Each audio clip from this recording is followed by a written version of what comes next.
बहुत से विदेशी मीडिया जो है वो भी कह रही है it's an anti Muslim law. ऐसा नहीं है। आप इस लॉ को आइसोलेशन में नहीं दे सकती। इस देश का एक इतिहास है।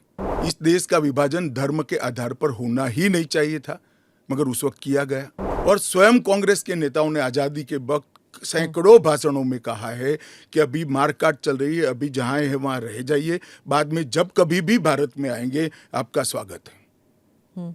परंतु बाद में इलेक्टोरल पॉलिटिक्स चालू हुई, वोट बैंक की राजनीति चालू हुई। अगर आप पारसी और ईसाइयों को ला सकते हैं, उन वो जो रिलीजन्स है, they were not born in India, तो अगर आप पारसी और ईसाइयों को ला सकते हैं तो मुसलमानों को क्यों नहीं?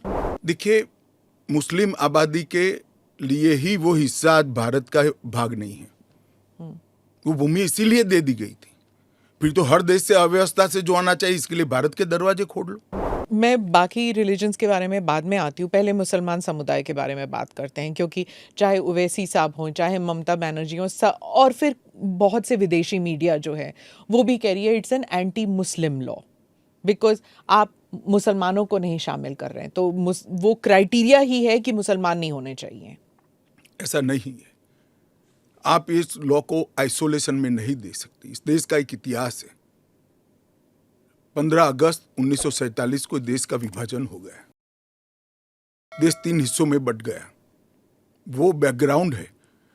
भारतीय जनसंघ, भारतीय जनता पार्टी हमेशा विभाजन का विरोध किया। हम कभी सहमत नहीं थे। इस देश का विभाजन धर्म के आधार पर होना ही नहीं चाहिए था, मगर उस वक्त किया गया।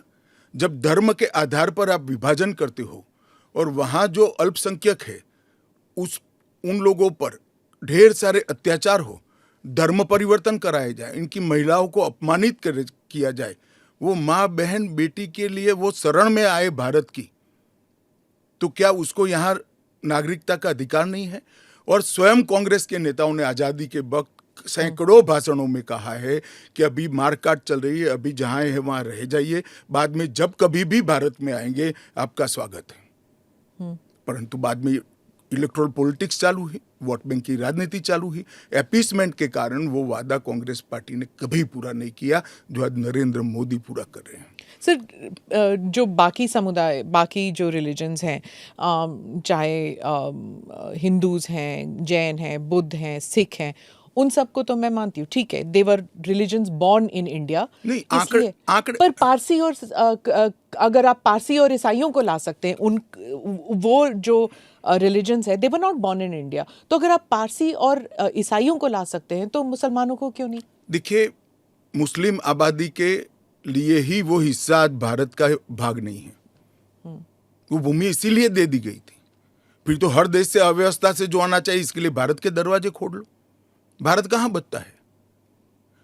अखंड भारत के जो लोग हिस्सा थे और जिन पर धार्मिक प्रताड़ना हुई है, उसको शरण देना मैं मानता हूं हमारी नैतिक जिम्मेदारी है और हमारी कॉन्स्टिट्यूशनल रिस्पॉन्सिबिलिटी। और स्मिता जी, आप आंकड़े की गहराई में जाइए।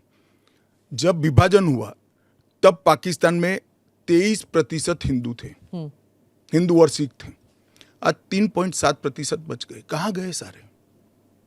इतने सारे तो यहाँ आए नहीं। धर्म परिवर्तन हुआ, अपमानित किया गया, दोयम दर्जे के नागरिक के नाते इनको रखा गया। कहाँ जाएंगे ये लोग? क्या देश इसका विचार नहीं करेगा? देश की पार्लियामेंट इसका विचार नहीं करेगी? देश की पॉलिटिकल पार्टियों ने